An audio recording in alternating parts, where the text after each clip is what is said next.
Hello and welcome to the Crafty Contemplations Creative Podcast.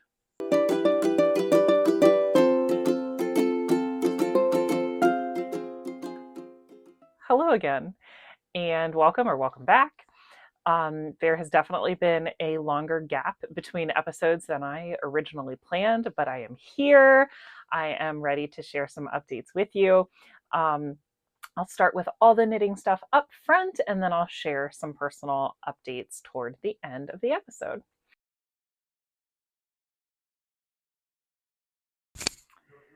So let's dive in.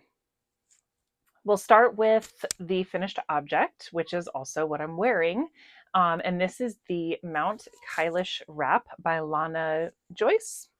Not 100% sure on the pronunciation, but this is a beautiful pattern. It was originally published in Interweave, but it is also now on Ravelry if you are interested.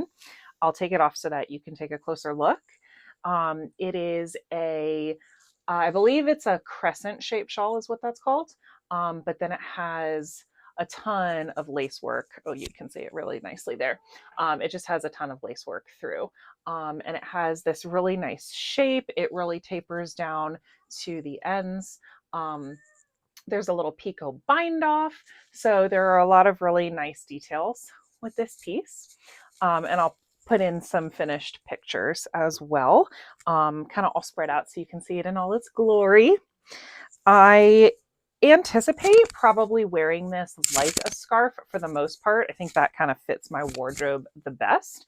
But I also love the idea of putting this on as a wrap, like just over the shoulders, maybe for a nicer evening or I don't know, maybe an event or something. Not that I go to any events, but we'll see.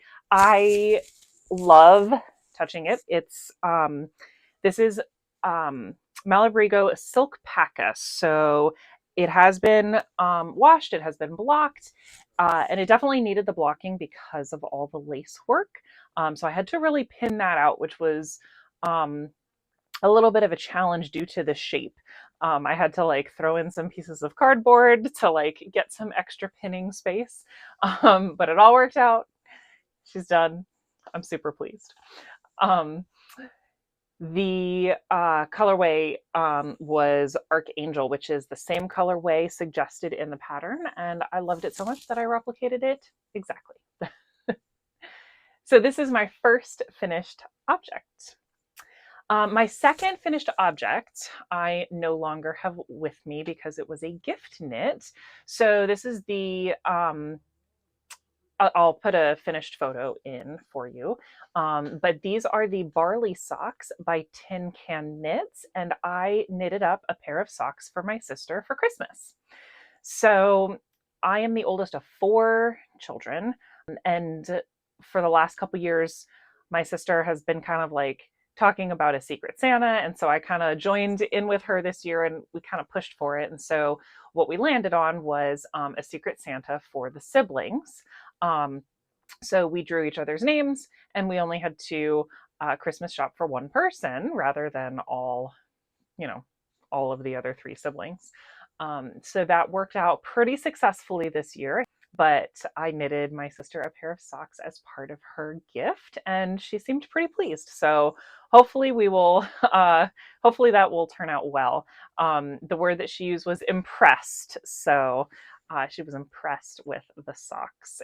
And with the Tin Can Knits pattern, the Barley socks have a pearl ridge, or maybe it's a garter ridge.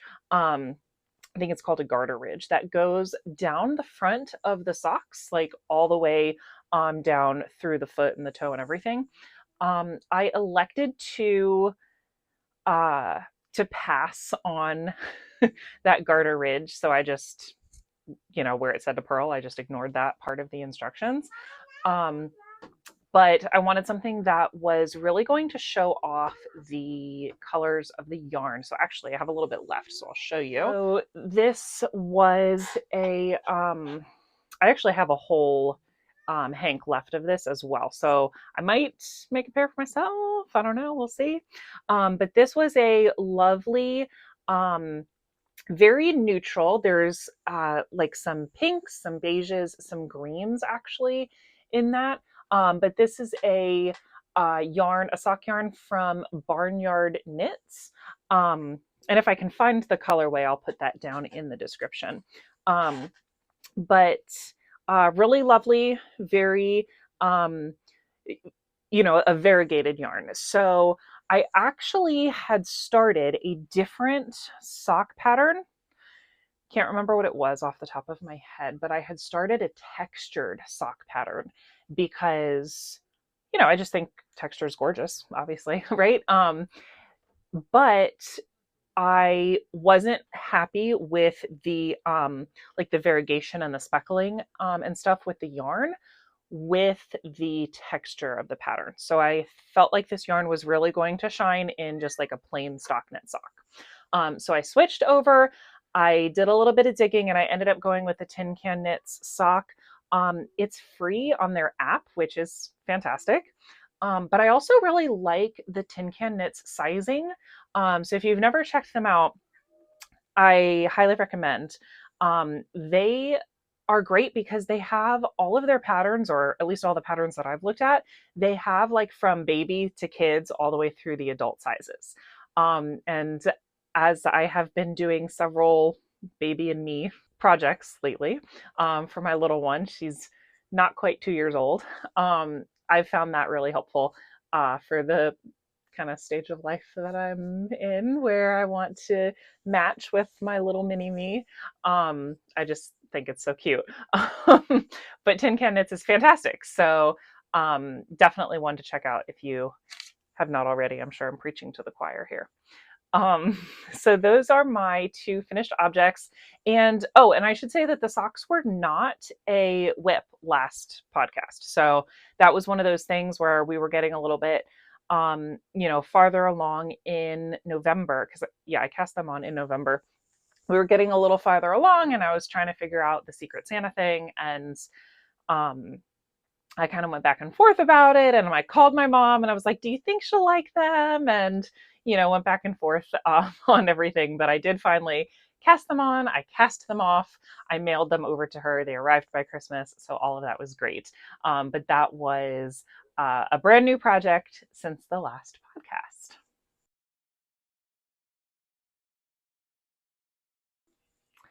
So I'll give you some updates on the whips that you saw last podcast, but I'm only going to show you one whip that you have seen before. So this is my Tulsa tee from the Crayabea, Rebecca, and I am so close. I'm so close, but I had to set her aside to finish the socks. So this is what we have so far. So obviously I still need to do the sleeves, but they're going to be short sleeves. So I know that those are going to go really quickly. But I'm on the hem. I have done half of the hem. I'm on the 4th row out of 8 rows of 1x1 ribbing. So I am really close. And I am very excited to have this. My goal is to finish this weekend, possibly. And I might even wear it to work on Monday. We'll see. This is a cotton yarn from Hobbi in this lovely mauve color. It's one of their rainbow cottons, but this is the Tulsa tee. She's almost there. Also, can we talk about how great this would look underneath the Mount Kailash wrap? Kind of loving that. Do you layer your knits? I never have, but maybe this will be an impetus to do so. Kind of liking the way that looks. All right. The other two works in progress that I shared with you last time were the His Classic Crew that I am knitting for my husband and my sweater scarf. Both of those are knititude patterns. I'm not going to show them to you because I don't have any progress to show you. Again, it was just one of those things that once I kind of last minute decided I was going to knit a whole pair of socks before Christmas, I just kind of had to focus on that for a little bit. So some of my other whips have kind of made it to the wayside while we were getting that squared away. But that's okay. They will be coming out. I'm carrying several whips into 2025, and that is a-okay with me because I think that I'm gonna have like cast off January. I think I'm gonna be able to um, kind of roll through these last few whips here, um, hopefully in a reasonable amount of time, and that'll kind of feel really good at the beginning of the year. So I'm not mad about that. So my second whip that I am going to show you is also a new cast on since last we spoke.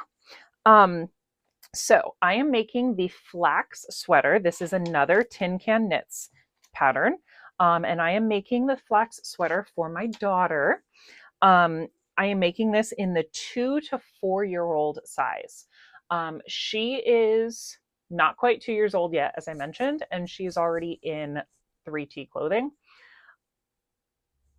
As an aside, I do think baby and toddler clothing in general has many of the same problems that, like, regular women's sizing does, where sizing can vary so much within a brand, but then also, from brand to brand. So I definitely think that uh, there are some sizing difficulties in general, but even given that, she's a big kid. She's yeah, she's a big kid. So anyway, hopefully this 2 to 4 size is going to last her for a little while. So I've actually made quite a bit of progress on this. This is the flax sweater, again, Tin Can Knits. It also has that garter panel that goes down the sleeves, but I opted out of that for this one as well. So I just have plain stockinette through the sleeves. But the major modification that I did to this, so this is what I have so far. I'm a little over halfway through the body. But the major modification that I did is I have added some color work. So I'll bring that a little closer so you can see what I've got going on so far. So I recently completed the Obsidian sweater by the Woolbarrow, which I absolutely love. Gorgeous pattern. Her Instagram is like so moody, and I love it. I love looking at her pictures. I love looking at her work. Her designs are fantastic. Really, really pretty. So anyway, so I had some leftover yarn from the Obsidian sweater that I made for myself. So here's some knitter math for you. In order to use up the yarn that I had left over, I purchased some extra yarn, which is Cascade Sport. So the yarn that I had for the Obsidian was like an alpaca blend, but this is just like the plain wool. I think they go well enough together. The alpaca blend had some wool in it. So and then I was really just concerned about getting like the correct weight of yarn. So I think it worked out really well for that. And then what I did was I lost some stitches. What I did was I just took a look at the pattern. I read what the stitch counts were for the different sizes and the different gauges and everything. And it worked out perfectly that the 2 to 4 size in the sport weight gauge had, I don't remember off the top of my head, X number of stitches. And so then I looked at how many stitches were in the chart pattern, which were 11. And I actually made it to where I just added on one more stitch, and whatever that final stitch number was easily divisible by 12. So I just did X number of repeats of the chart with just an extra stitch in between each chart section, which honestly, like, you could hardly tell. If you weren't looking for it, you would never know that, there's meant to be one less stitch here. So yeah, I'm just doing the body for this. I'm not going to do the sleeves. The color, oh, I lost them again. This is what happens when you're circular needles are just a tad bit smaller than they should be. My sweater, the adult sweater, the obsidian sweater, has color work through the sleeves, but I'm skipping that. I'm not going to try to do, like, this is small enough circumference already. It's going to have to be double pointed needles, and I'm not going to try to do the math to figure out how many charts I could get on the sleeve, center this chart correctly. I'm not doing that. So it's just going to be the body. The sleeves are going to be plain, but I think it's going to look great. I'm really excited. I am coming at you from Tampa, Florida. So we don't have much of a winter. We don't have a very long winter. So given the 2 to 4 size range, I'm hoping that she'll be able to wear this during this cold spell and then on through the next year or two. So we will see how that goes.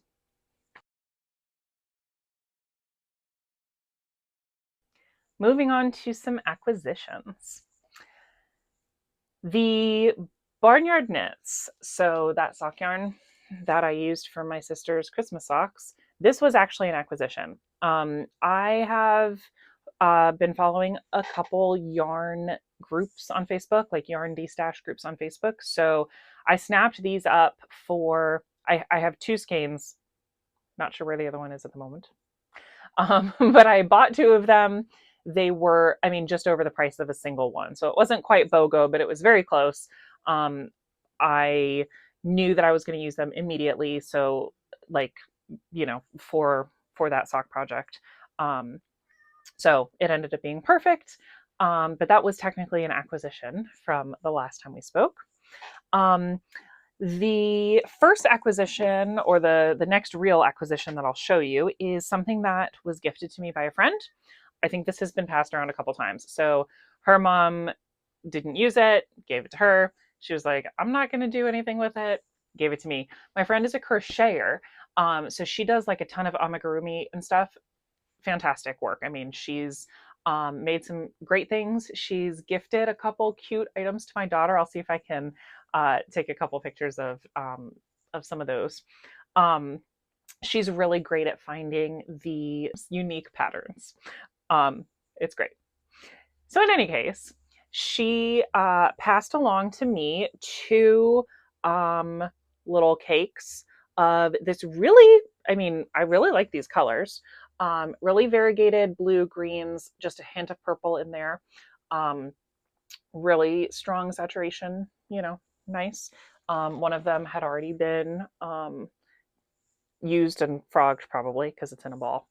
So I did the lighter test that I have heard about to just try and figure out fiber types, because I believe that if it's a natural fiber, so like a wool or something, that it's supposed to burn. But if it's a synthetic fiber, so like an acrylic, nylon, whatever, that it's supposed to melt. So this one did melt. I tried it on just a tiny piece of like yarn that I cut off from the end. So it did melt. This is a fingering weight, best I can tell. It's definitely got some bounce to it. So I think maybe I'll go for like a pair of socks again. I don't know. I mean, I just finished a pair of socks, but I could see maybe like my husband really liking this color.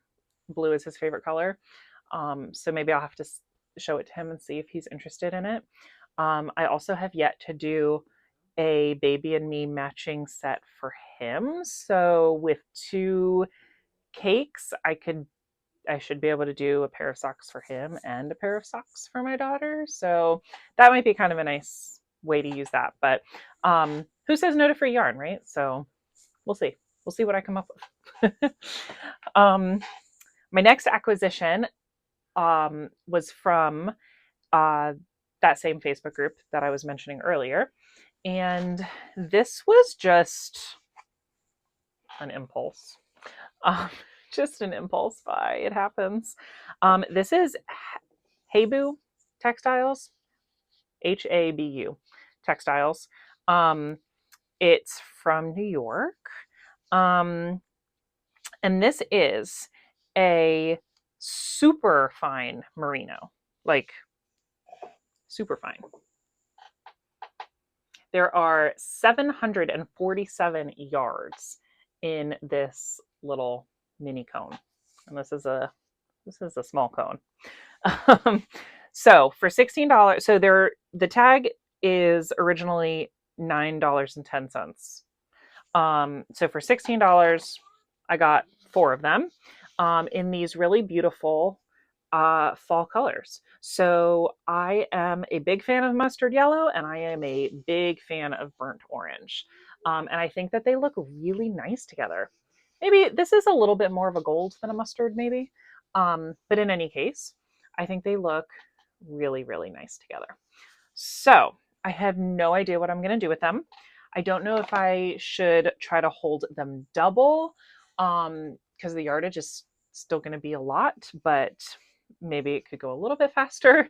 Or maybe I'll go with like a very fine shawl or something like that. Like, I could see doing, not this obviously, but some kind of like a lacy wrap that maybe has some color changes or something.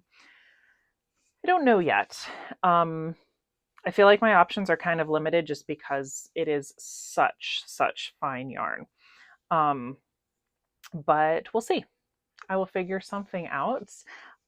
And again, I don't normally buy yarn with like no idea what I want to do with it, but I don't know, the colors just spoke to me and we'll see.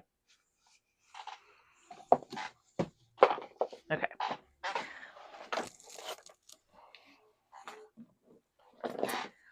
All right, the last acquisition that I have is a book. So I picked up the Knitter's Handy Book of Top-Down Sweaters, basic designs in multiple sizes and gauges, and this is by Anne Budd.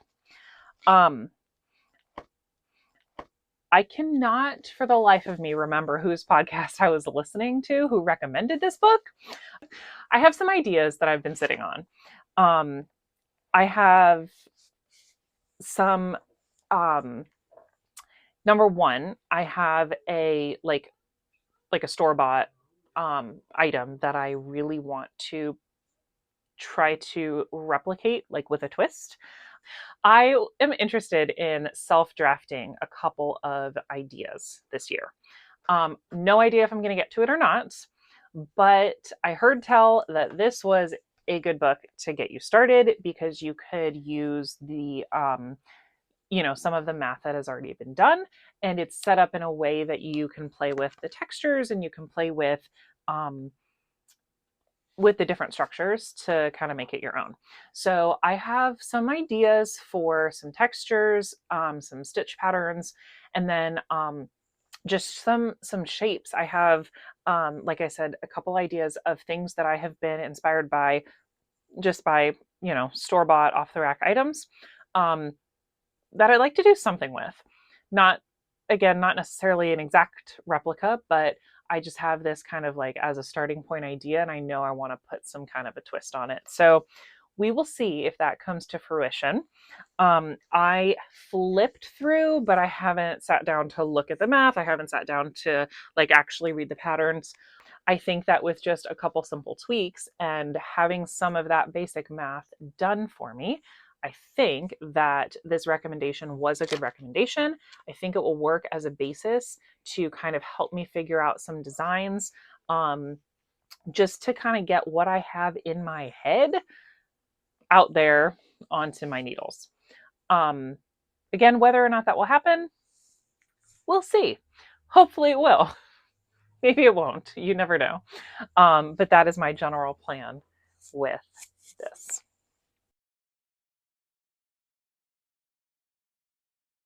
All right, so I'll wrap up with a few just personal updates, just to kind of let you know everything that's been going on in these last 2 crazy months. So just to go in chronological order, number one, we are in the Tampa area, Tampa Bay area of Florida, in the US. So we were pretty dramatically impacted by Hurricane Milton. We were very lucky compared to a lot of people. However, we are having our roof replaced. So this has definitely been a little bit of a crazy time. We also had an incredibly depressing election. So, not looking forward to that part of January 2025. Um, I definitely have been struggling with this. I mean, my husband and I were both feeling pretty down about it.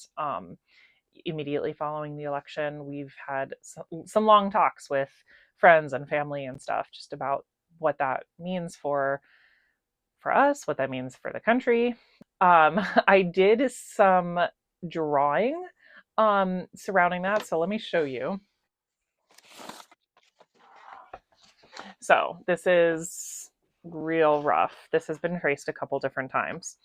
But I actually did a little mock up of the Hokusai Great Wave that I'm calling Under the Red Wave. Um, and this is not a finished project. I don't think it'll be a finished project just because I was struggling with it a lot. But this was one way that I, like, as an artist, was just kind of like processing my feelings regarding the election and kind of the state of our country. And honestly, I mean, I think we've seen globally that there have been some conservative shifts lately. Um, anyway, I don't want to dwell, but I did just a little. He's kind of hard to see, but just kind of like a little comic representation. And then, of course, Kamala just in her boat, doing her best, standing up to the onslaught of the red wave. So, like I said, I don't know if I'm going to do anything with it, but it helped me process some feelings at the time. So that was nice. Um, so I'm coming at you right now at the beginning of January. So totally switching gears. Um, Obviously, we've just come off of the holiday season. So this was our second Christmas with our daughter. So baby's second Christmas. And this one was a lot more fun. She was not really ready to like open gifts or anything the first time around. So she definitely got the hang of the whole wrapping paper, gifts, getting a new toy. So she definitely got the hang of this for this Christmas, which was fantastic. And we really pushed like grandma and grandpa and ourselves and stuff. Like, we were not trying to overload her with stuff by any means. But she got a couple cute things that she was able to open. And I don't know, I think that Christmas is so much more joyous with a little kid around. So that was really nice. I am a classroom teacher, so I have a full 2 weeks off for winter break. So we did a little bit of traveling. We went down to see my parents and family, and we went up to see my in-laws as well. So we kind of traveled for like the first week of my break. My husband was able to take that time off for the most part as well. I think he has the ability to work like a hybrid schedule. So he does go into the office, but he has some options for remote work. So I think he logged in a couple times during that vacation. But for the most part, he was off, able to spend that first full week with us. So, we had the weekend, full week, the next weekend, just as a family and visiting family, which was really, really nice. And so this last week of break, we've been home. I've been with my daughter, Jo. We've just been kind of getting everything ready. I go back to work on Monday. So the break has been lovely. It's been much needed. And I think I am ready to tackle semester 2. So that's it for me. But thank you so much for watching and sticking it out with me. Very interested to know if anybody else has used this book, or if you have any other book recommendations for doing a little bit of self-drafting. I have definitely been like listening to what other podcasters say, and just trying to look through, but there's a lot, it can be kind of overwhelming. So if you have any recommendations, if you've used this, if you have any other books that you would recommend, definitely let me know. All right. Until next time, be well. Thank you so much for watching.